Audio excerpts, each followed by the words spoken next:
Alexander Scriabin created his own system of atonal music unique from all other composers. In this episode of the 5-part series on Scriabins Atonality, we'll discuss how Scriabin arrived at atonality and get an overview of our in-depth exploration into Scriabin's late-era harmony. First, let's define the controversial term atonal. Some people define atonality as music lacking a key center. Scriabin's late-era harmony, however, does usually have a focal pitch that the piece starts and ends on. A piece like Vers la Flamme starts and ends with E in the bass, but it isn't in major or minor, it's more like the key of E mystic.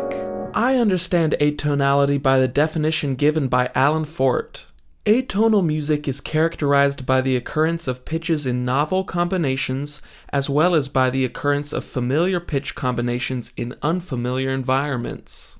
Scriabin's late-era music fits this definition of atonality because it's filled with pitches in novel combinations. That is, he utilized chords and scales that are outside of the major scale. As you might imagine, a piece in the key of E mystic isn't going to function the same way as tonal music.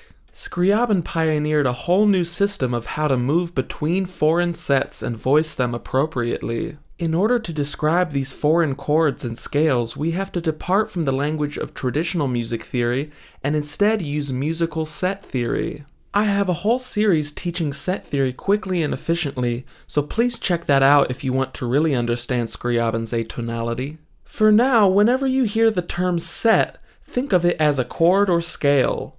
Did Scriabin think in terms of set theory when he wrote his late-era works? The answer is yes and no. No, he didn't think of his mystic chord as fort number 634, because it would still be another half a century before musical set theory was invented. Set theory, however, is able to describe his music meaningfully, because Scriabin systematically used a select few sets like the mystic chord, and seemed to understand them as sets because he would explore other modes and inversions of sets. Scriabin's late-era harmony may sound like it's free of constraints at first, but when you examine the collections of pitches in the score, you find that he rigidly adheres to rules of harmony of his own making. Scriabin described his late-era music as being written according to law.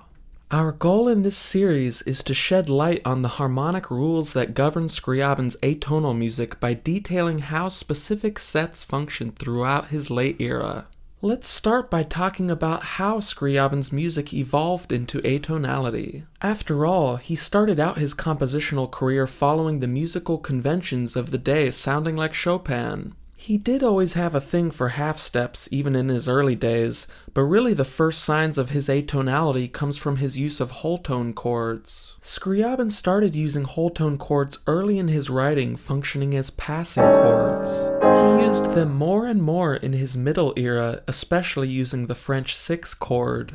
Starting in his 5th sonata, he begins using the mystic chord, which is arrived at by moving any pitch of the whole tone scale up or down one semitone. To demonstrate this, we'll mark a whole tone scale starting on C, and we'll shift this A flat up a semitone to A. This gives us the most common and well-known mode of the mystic set. We may never know exactly what Scriabin's thought process was in developing his atonality, but my personal theory is that he arrived at the mystic chord because of its similarity with the whole tone scale, which he had been experimenting with. He treated whole tone chords as dissonance to be resolved, and in his late era he used the mystic chord as a consonant set to resolve to. The next episode is going to be all about the mystic chord, explaining its many manifestations and how Scriabin transposes it.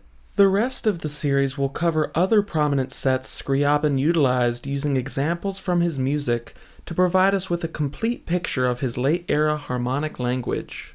What do you all think of Scriabin's late-era harmony? Let me know in the comments, like, subscribe, and support me on Patreon.